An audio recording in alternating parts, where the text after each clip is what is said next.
Hi guys, I'm Ron. Welcome sa channel ko, and in this video, we are going to do another unboxing. This would be for the Onikuma gaming mouse. It's the CW928 wireless gaming mouse, and this is not a sponsored video, by the way. I bought this in Data Blitz dyan sa Robinsons, Manila. No? So kung mahilig ka sa mga budget items na quality, then you might want to check this out. Kung hindi ka pa rin nakasubscribe sa channel ko at mahilig ka sa mga ganitong topics, please hit the subscribe button, click the notification bell, and give this video a thumbs up. So, before we go to the unboxing, intro muna tayo.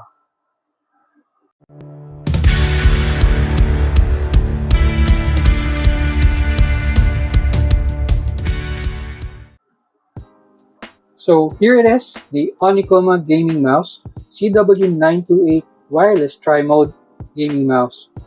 Tri-mode siya kasi we have the wired mode, we have the 2.4G, at saka pwede rin siyang Bluetooth. So kung may laptop ka, may Bluetooth access yung laptop mo, then that would be your connection.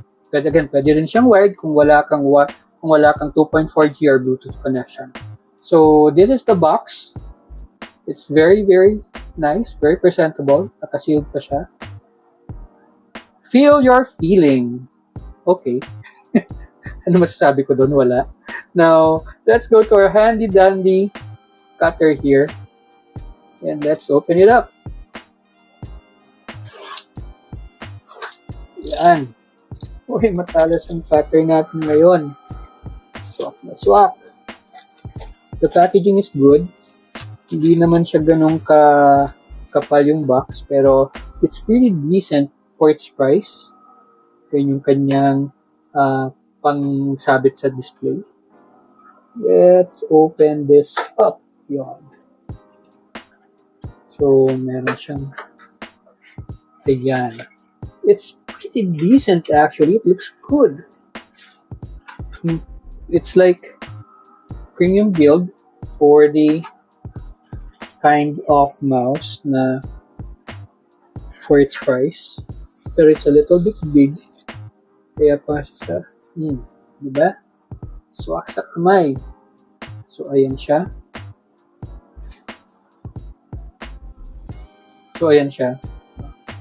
It's white. There are two colors, by the way. One is white and then this one, tapos may black siya.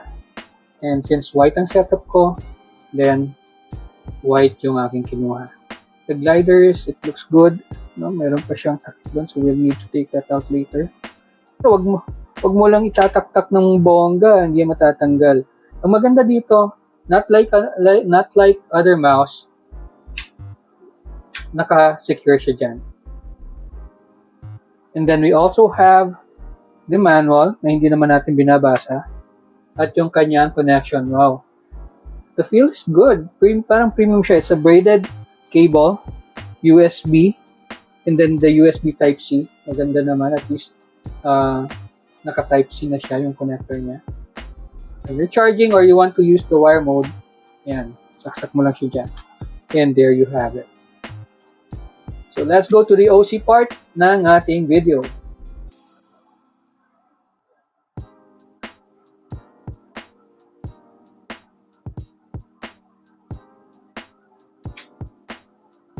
At yan ang laman ng ating box.